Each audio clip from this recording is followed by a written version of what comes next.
Gentleman yields back. The gentleman from Kentucky is recognized for 5 minutes. I thank the chairman.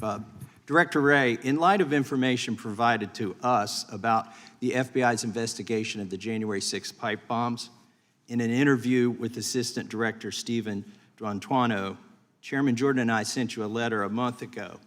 Some of the information that we found in that interview was that phone data that could have helped to identify the pipe bomber was corrupted, was unusable.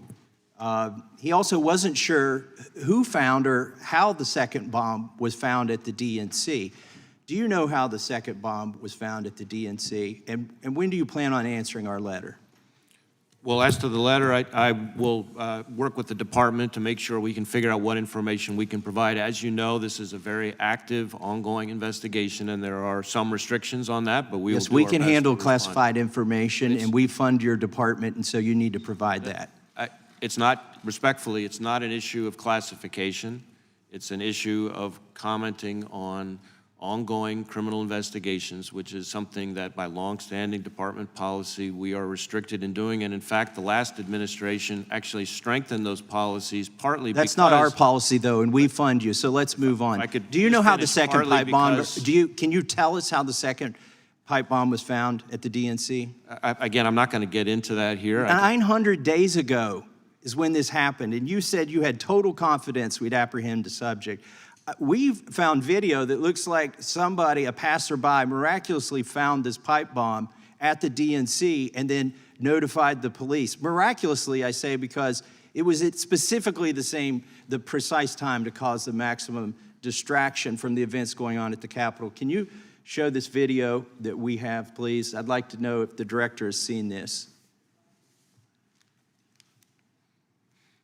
This is somebody with a mask on, wearing a hat. They're walking in front of the DNC, which is out of the view on the right-hand side. You'll see him come into view. He goes to one police car. He goes to another police car. He's holding a backpack. He's got a mask on. He's talking to the police. And within a minute, they start scrambling. You'll see the camera turn to the pipe bomb, the location of the pipe bomb. By the way, that's, I believe, the Metro police are now getting out of their car, and that's Vice President-elect's detail in the black SUV, I believe, parked about 30 feet from the pipe bomb, eating lunch. Okay, now we go over to the location of the pipe bomb. The cameras are scrambling. It appears to me that that's not a coincidence, that the person with the backpack who walked by that bench and then went up to the police and the detail didn't do that accidentally. They had a purpose in mind, and that what transpired after that was the result of information that person gave to them. If that person found the pipe bomb, would they be a suspect?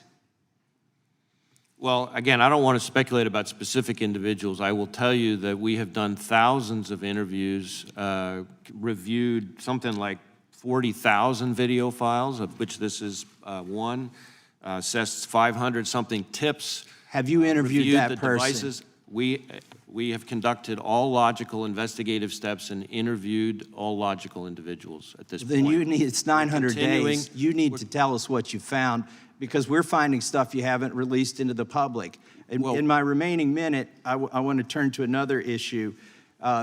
George Hill, former FBI supervisory intelligence analyst in the Boston field office, told us that the Bank of America, with no legal process, gave to the FBI gun purchase records with no geographical boundaries for anybody that was a Bank of America customer.